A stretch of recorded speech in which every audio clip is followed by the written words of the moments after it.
ही उभी आहे तुमची देवी माझ्या समोर,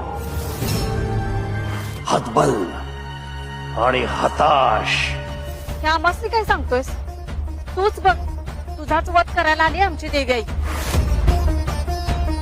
आई राजा, मूर्खात तुम्ही, मूर्खात तुम्ही सगळे.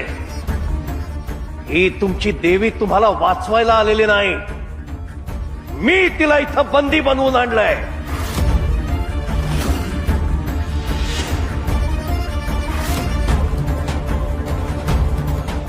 पहा हिच्याकडे, नीट पहा, तिच्या डोळ्यात तुम्हाला भय दिसेल. या असुर नरेश महिषासुरासाठीच भय.